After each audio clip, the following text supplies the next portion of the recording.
Translation.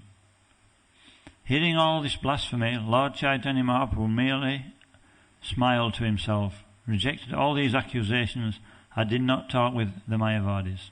Purport. As Krishna-conscious devotees, we do not like to converse with Mayavadi philosophers simply to waste valuable time. But whenever there is an opportunity, we impress our philosophy upon them with great vigour and success. Sri Sri Radha Gokulananda Ki Jai. Text 44. Upeksha Kariya Kaila Matura Gamana Matura Dakiya Puna Kaila Agamana.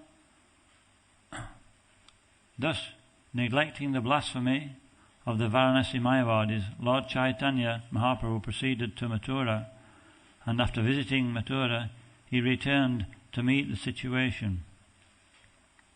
Purport by His Divine Grace A.C. Bhaktivedanta Swami Prabhupada. Lord Chaitanya Mahaprabhu did not talk with the Mayavadi philosophers when he first visited Varanasi, but he returned there from Mathura to convince them of the real purpose of Vedanta. Om Gyantimirandasya Gyananjana Shalakaya Chakshurun Militam Jena Tasmai Shri Guruve Namaha. Sri Chaitanya Manovistam Stapitam Yena Bhutale Swayam Rupa Kadamayam Dadati Svapadantikam Vandeham Shri Guru Sri Yuta Padakamalam Sri Gurun Vaishnavamscha Sri Rupam Sargjatam Sahagana Raganatham Vitam Tam Sajivam Sadvaitam Savadutam Parijana Sahitam Krishna Chaitanya Devam Sri Radha Krishna Padan Sahagana Lalita Sri Vishakam Vitamscha.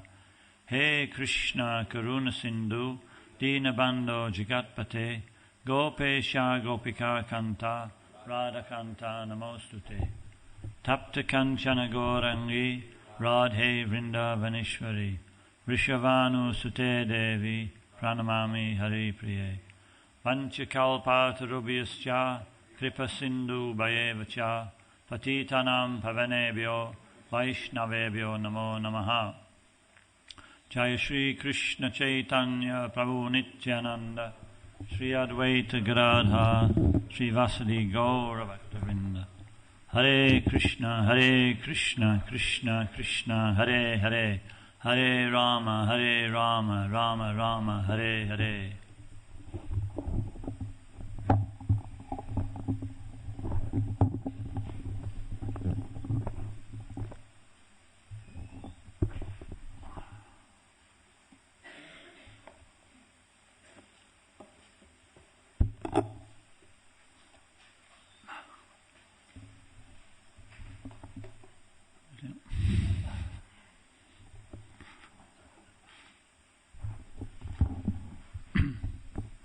So these are two short verses, short purports, but Prabhupada spent a lot of time speaking on this subject matter. Actually, when I first read I first got a book many years ago, and actually I walked away with the book, and the devotee, I didn't know he was a devotee, he was in plain clothes, and he said, he shouted me back, and he gave me a record. They gave records out at that time, Night and Day Dream. And I didn't really want the record, but out of, courtesy I took it, and I was walking away again. And then he shouted again. I thought, what does he want? I looked around and he says, Hare Krishna. And I went, oh no. I remember seeing the devotees on the television many, maybe 7 or 8 years earlier, chanting on the Rath Yatra in London, one of the first Rath Yatras. Then a few months later on Top of the Pops. And I could see that this was something really strange. People dancing in the middle of the street wearing robes. And so I thought, you'll never get me doing that. Because I thought it was a Buddhist book. It's talking about Mayavadi and Buddhism here. But when I started reading the book, I kept coming across this Mayavad. Prabhupada kept mentioning this impersonalism of Mayavad. I thought everybody knows there's a God. in England, even though people are atheistic by nature, everybody believes that there's a God. And this impersonalism, I couldn't actually understand why Prabhupada was emphasizing it so much. But actually the truth is that Nirvishesha Shunyavadi, we say every time we offer the praise to Srila Prabhupada, that he specifically came to destroy this Nirvishesha, which is impersonalism, and Shunyavadi, which is voidism, Buddhism. They're both the same thing, one's more disguised than the other, that's all. And so Prabhupada starts this text 43, and he's talking about we don't waste undue time speaking to these people, because in and of themselves it doesn't really matter if they want to believe that, that's up to them. And so we find that when we're distributing books, this is a time of year when devotees make an extra effort, that we haven't got time to argue with people who don't want to understand. So Lord Chaitanya also, he wasn't so bothered at the time. Tapana Mishra and Chandrasekhar, they were very disturbed when they heard the Mayavadis blaspheming Lord Chaitanya. And they told Lord Chaitanya, but he just smiled and he said, don't worry about it. But because they were, at least in this pastime, they were acting as Kanistradhikaris, neophyte devotees, they became very disturbed. So this is the nature in the beginning of devotional service, when we don't really understand the philosophy properly and how to apply it is more important in each situation. Then we become very disturbed when there's something out of place. Everything's got to be in place.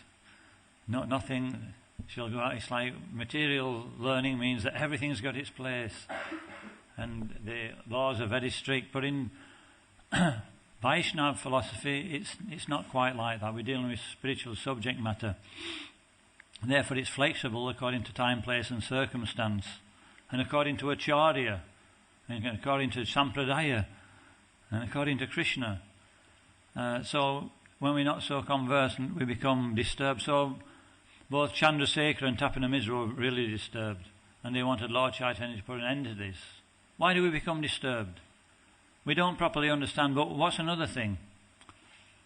I know when Prabhupada, it was Ravindra Swarup, he wrote, when in the early days, he was one of the first disciples, and he was speaking about how they all was very, very, because they come from such a wild background, drugs, intoxication, all the wrong things. You know, they were young men who'd sort of opted out of society. What did they call it, that age? What did they call those people? The flower people. And what did they call the philosophy they got? Drop out and tune in, yeah. Anyway, they'd opted out of the usual brick in the wall situation in society. And so when they took to the Krishna consciousness, it was completely the antipathy. It was control the senses, fix the mind, you know, everything had to be. And so they were actually really making an effort. And if somebody became a little bit, you know, shaky, it upset a lot of them, and they really ostracized that person. He said, we treat people who were shaky a little, very, very severely, because it undermined our faith. Nobody can fall down. That's what Kirtananda Maharaj said, didn't he? In the Prabhupada Lilamrita, we call him Keith then. He said, nobody leaves this movement. And so this is what they call fundamentalism or fanaticism, that we don't properly understand, and therefore we go overboard to keep ourselves seemingly safe. We overemphasize sometimes on the wrong things. And so this is what Chandrasekhar and Tapana Mishra was doing. Anyway, Prabhupada, Lord Chaitanya, he left that situation. Because in Krishna consciousness, there's a time and place for everything, isn't there? We think we are in control. That's a difficulty. We're used to leading our lives as if everything depends on the things that we do. There's no higher sanction. And people say, I've worked for it, let them work for it. But it doesn't work like that. Some people work for it and they never get it. Some people don't work for it and they get it. It means that there's another higher principle. That's a sanction of the Supreme Personality of Godhead. So Lord Chaitanya was biding his time. And sometimes in devotional service, similarly, we have to bide our time. We have to see this situation may not be the correct time to act. Has anybody had that experience? We want to do something about it, but maybe we don't feel things are quite right. And if we do something about it at that time, what happens? What a mess.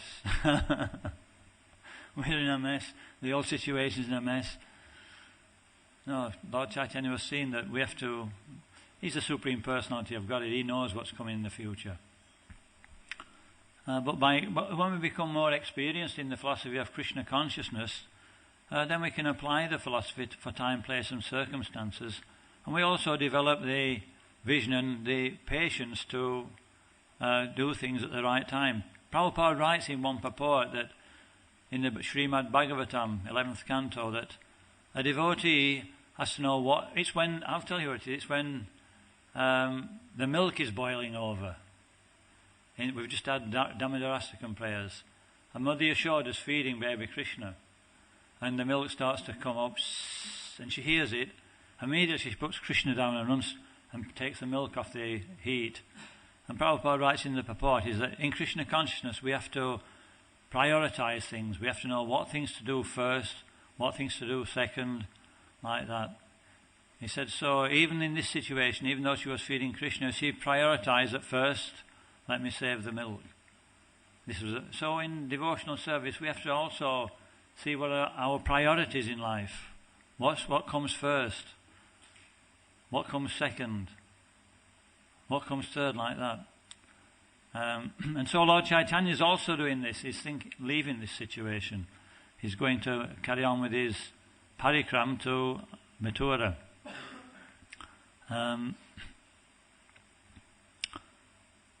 So even Giriraj actually, when he first met Prabhupada, he was asking Prabhupada questions, and Prabhupada could see where he was coming from. And Prabhupada turned around and he answered his question in such a way, he said, "We are not God." And Giriraj Maharaj understood, he realized that actually that's the problem. I think I'm God. He was an impersonalist at the time. And so this Mayavad philosophy, this impersonalist philosophy, even though it's not spoken about, it's deep rooted in society. I think I spoke about it last time, how just going through if we go into the village, I'm going to say the outback. We don't have outback in England, do we? Into the countryside. Have we got any Australians here? When we go into the countryside, we'll go through these little hamlets where, the houses are sometimes 200-300 years old. Like this, at the back here, we've got this village. I don't know whether they are so old, but this is like a little hamlet. In the middle of the hamlet, there's a church. And so society and everything, there's no two houses the same. They're all unique. There's this personality there. People have spent time to build that house. They've spent years to build a church in the middle. So what does this mean? We can see that society is God conscious. People have time to do things that matter. They have time to build a church. They have time to build a house. Make it last. But what do we see now? What's the most recent? I was speaking about the most recent towns in England now. There's two I can think of. There's one pretty close. What would you say is Milton Keynes? Has anybody been to Milton Keynes? And anybody not been to Milton Keynes? Well, you're not missing much. You go to Milton Keynes, and it's just square boxes, one after another. A few, trees in between. It's not fully grown yet, but maybe it'll cover all the city up when they have grown. But it's like you can't tell where you are. Everything just looks the same. This is impersonalism. And what's the other one in the north, near Liverpool? No, not Manchester. No, it's I forget the name, but we were talking about it the other day. I used to go into Sankirtan there. It's exactly the same. Northern version. And so people's lives are also becoming like that. People are becoming more and more uninteresting, aren't they?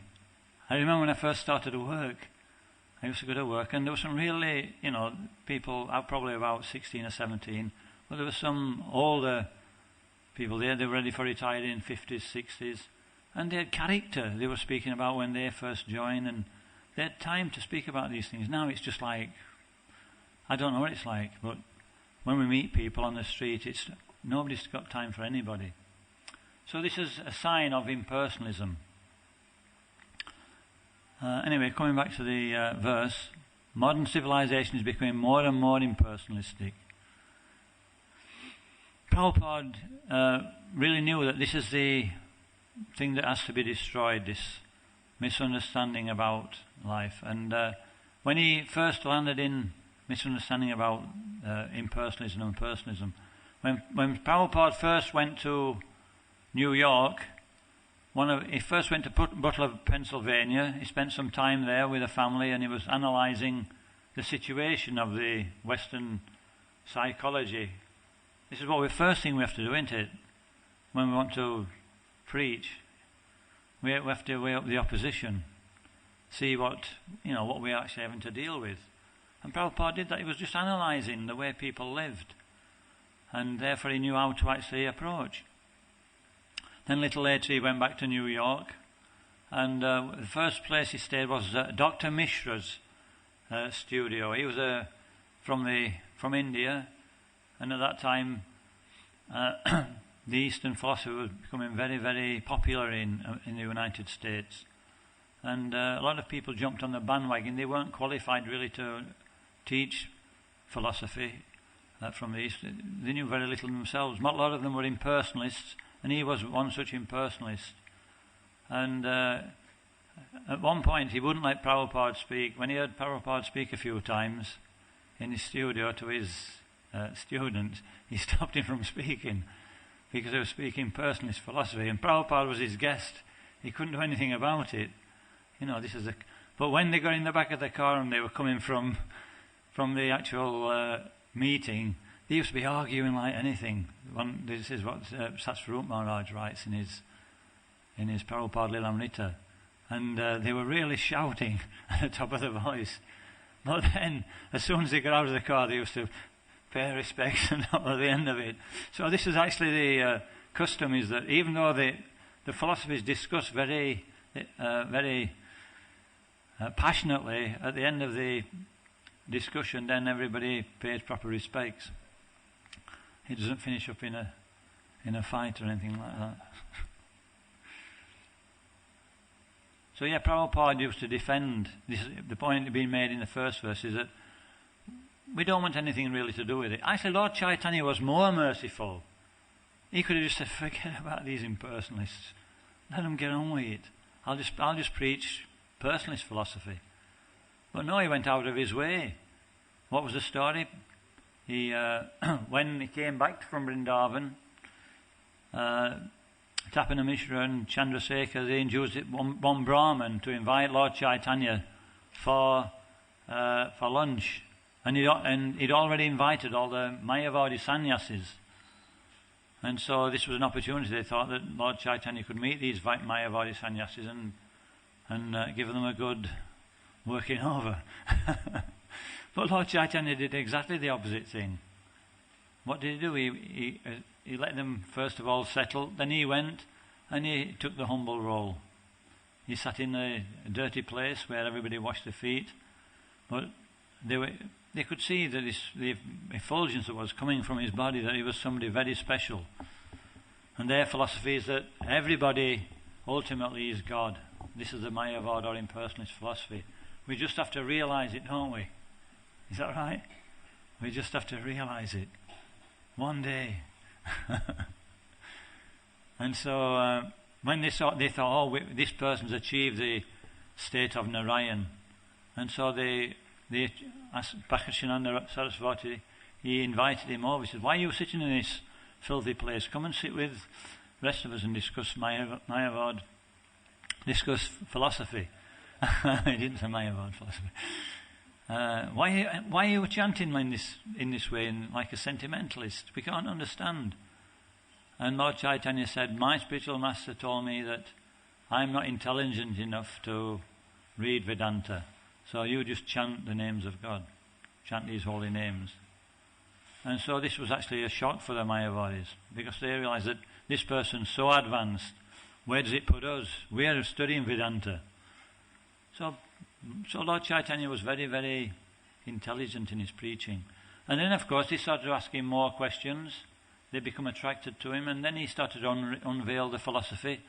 And eventually he converted them to personalism. And so there's a lesson in Lord Chaitanya's how we treat preaching in this Western civilization. Everybody is at heart impersonalistic. But very few people you can ask, what does God look like? And I don't think anybody can really tell you. Some have some guesswork. What was I saying now?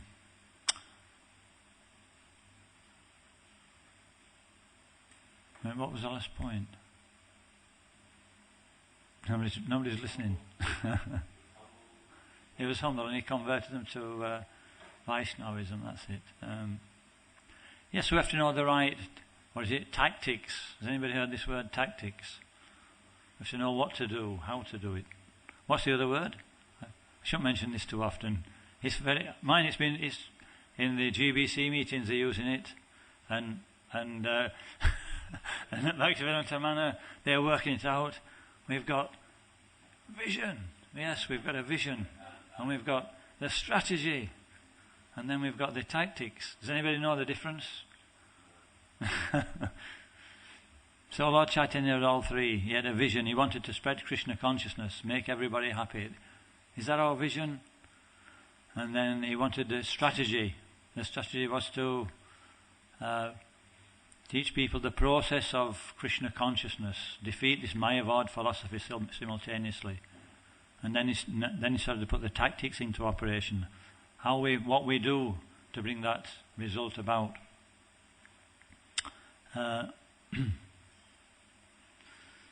So Mayavadi sannyasis, what's the difficulty with an impersonalist? Any ideas? Somebody's got an impersonalistic conception. What do we find in them? Well, something we probably won't find in them. They think that they know everything. They have a monopoly on Vedanta philosophy. Sharirak Bhasya. Actually, at that time, what's a sign of knowledge? What's one of the symptoms? Humility.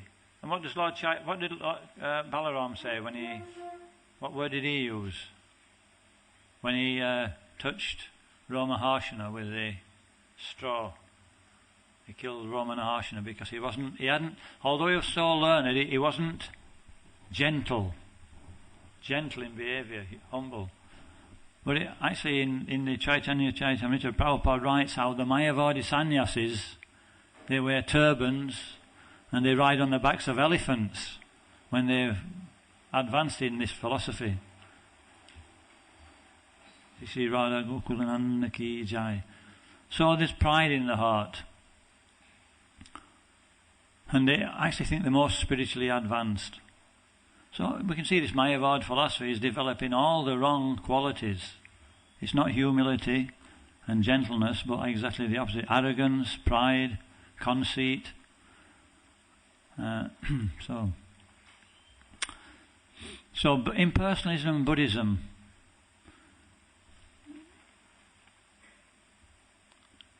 So what's the outlook of an impersonalist? What do they find difficult about the Vaishnava philosophy? Why do a lot of people take to impersonalism? Prabhupada writes about it in the Bhagavad Gita, in the Vita Raga Bhayakroda verse, about how people who are too attached to this world. People are too attached to material life. They don't want to give it up. A bird in the hand is worth two in the bush. Fear of, this is the one I'm talking about. The other one is anger. People become angry at so many different philosophies. They're all wrong. Waste of time. But fear is a big one also. And even the Mayavadis suffer from this fear. This is why they become Mayavadis, impersonalism. They think that the suffering of the material world is replicated in the spiritual world. This is a reflection of the spiritual world. We hear that said in the Shastras. Nothing can exist in this world without existing in the real terms, in the spiritual world.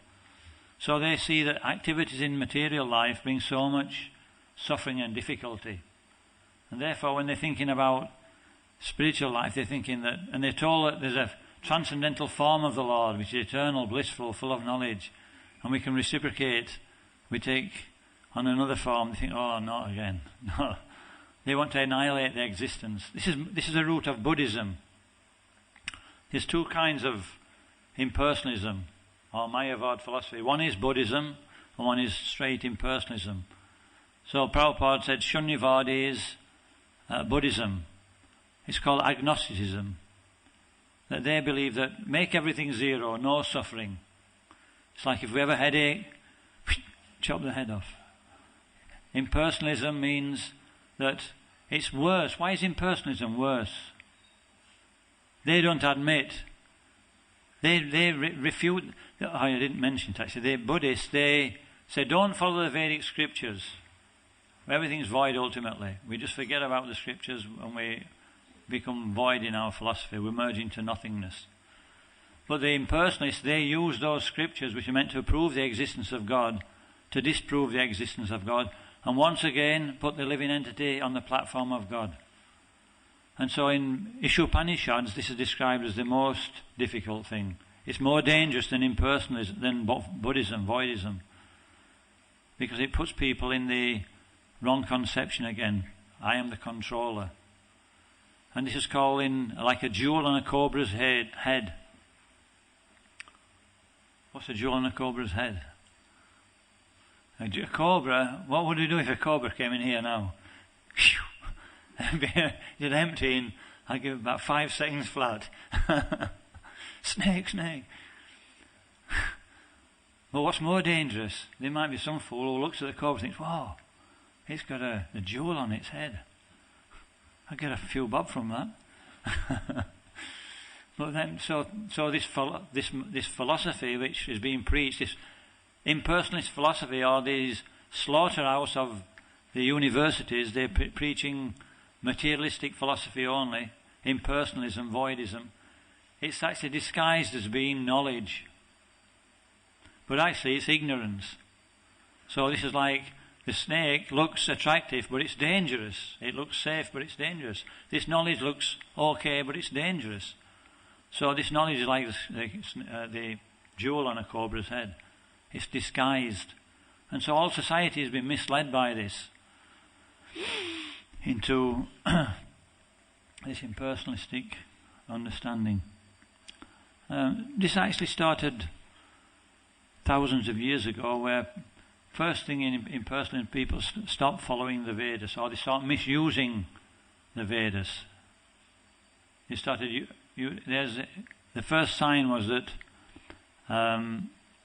in the Vedas it says that, okay, I'll give Krishna gives facility for everybody to do what they want, but in a regulated way. If you want to eat meat, then okay, you can eat meat, but in a certain way.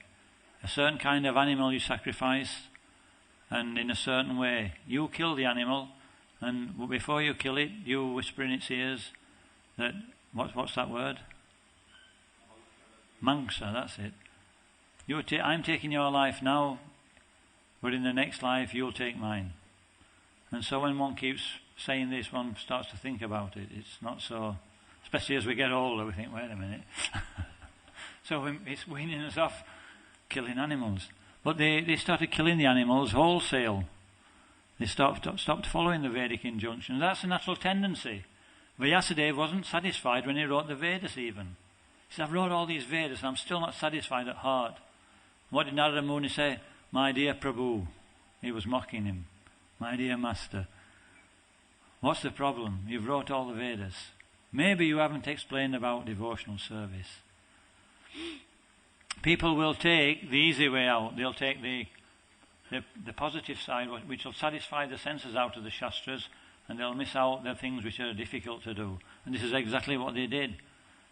And so Lord Buddha appeared. Krishna saw the situation. He came as Lord Buddha, And he took them away from the Vedic Shastras and taught them to follow his example. He stopped animal killing. So he brought people to human life again. Stop killing the animals. And then later, when they were settling this, Krishna sent incarnation of Shankaracharya of Lord Shiva, and he started to bring people back to the Vedic scriptures by impersonalism. Follow the Vedas, but it's not. We can't accept a supreme personality of God immediately. We're a little bit too far gone at the moment. We have to gradually come to that understanding. And so he was teaching them on that basis. And then, of course, the Ramanujacharya came, and then Madhvacharya came and brought the onto personalist understanding of God. And even when Lord Chaitanya came, when Lord Chaitanya left, although he'd been very vehemently preaching about the process of devotional service through the chanting of the holy name, still the Kali Yuga, this age we're living, is so degrading that straight away the teachings became misused, misappropriated by certain people. And these 13 Aprasampradayas came. What do you call them? Owls, the Bowls, the Darves, Shakiveki, Chowdhury, any more? Gauranga Nagari, Dervarsh, Jati Gosai, Smarta Brahmins. And these are all perverted forms of devotional service. Usually it means illicit connection between the opposite sexes in the name of religion.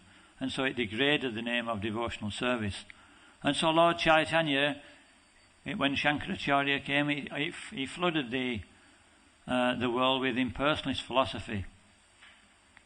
And this sort of took the heat off people following these wrong teachings of Vaishnava philosophy, so-called Vaishnava philosophy. People were so bewildered that they were following impersonalism, and they came to this stage of being angry. What do I follow? There's so many things to follow.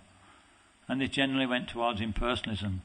So they didn't become so prominent. So everything's got a plan. Lord Chaitanya's got a plan for everything.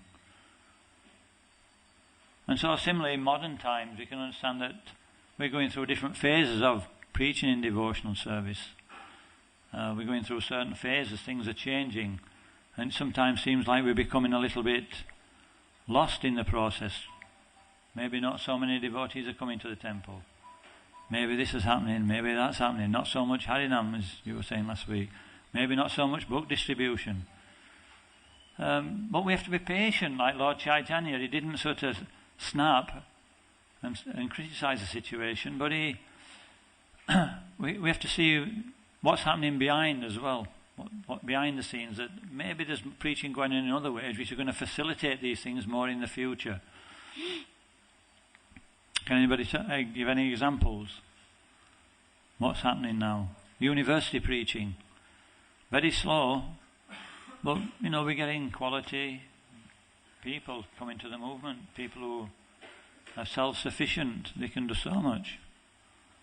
Anything else? What's that?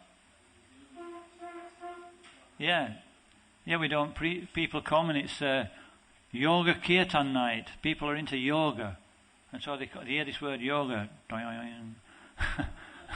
and they come and listen. The devotees don't even tell them what it's all about, and they start chanting the Hare Krishna mantra. And they say, now this is a very sacred mantra. If we go deep into it, we'll feel the heart become purified. We're lifted to a higher plane. Wow! And 6 hours later, they're fixed. I went to one on New Year's. When was it? Was it New Year's Eve? I don't know. It was one all-nighter in Swansea, and they were preaching like this. And there were people who they'd probably been once or twice before, and they were sat in the front, and they were chanting all the way for about 6 hours. And they didn't know why they were chanting or anything. Then they come back next time and start asking a few questions. What's this all about anyway? So yeah, I mean, sometimes we have to go in a more indirect way. If we go direct, we hit somebody's false ego, nothing works. Avanti school, yeah, there may be some concern that there's not many Westerners going to it at the moment, but maybe it has to set off this way. And gradually, at least it's getting started. There's another 6 being started up, is it? Or another 4. One in Milton Keynes. Haribo! Milton Keynes is coming up. See, Milton Keynes, Lord Chaitanya planted Milton Keynes. He must have had some higher purpose. Yeah, but what was Lord Chaitanya's big weapon against impersonalism? Right at the beginning. Right at the beginning. Yeah. 5 features. When I first went to Chaitanya College, I didn't know about the Panchatattva. I'd heard about Lord Chaitanya. I think I must have heard about Panchatattva just while reading, but never really took any notice. I'd heard about Radha and Krishna and the deities. The temple president in Manchester said, go to Chaitanya College and spend a weekend or so there. It'll enliven you. So next weekend I drove down and went in, and after I took some prasad, they said, do you want to see the deities? I said, yeah, that's what I've come for. And when I opened the door, there were 5 deities there. And I didn't know what to make. One of them got a beard on. And so, anyway, there was a lot of energy coming from them, but I couldn't work out what was happening. But I said, then I was hearing Chaitanya Chaitamrita many years later. The devotees explained to me something, and in this Adi Lila, maybe you've all remember reading it not so long ago, how these 5 features are actually manifested by the Lord because there's relationships, different kinds of relationships. There's Lord Chaitanya, his relationship with Lord Nityananda. He has a different relationship with Sri Advaita. He has a different relationship with Gadadhar. And these are all his different potencies, all in these persons. And then there's different relationships with the jivas, and that's who? Srivas. And so in those 5 features, they're all the Lord's relationships with the living entities.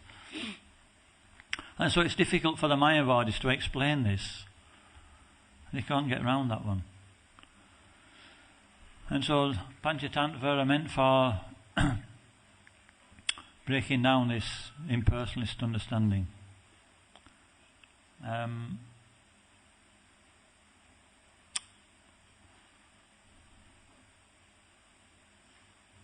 Yeah, Prabhupada will be... Anyway, it's past now. We've got to...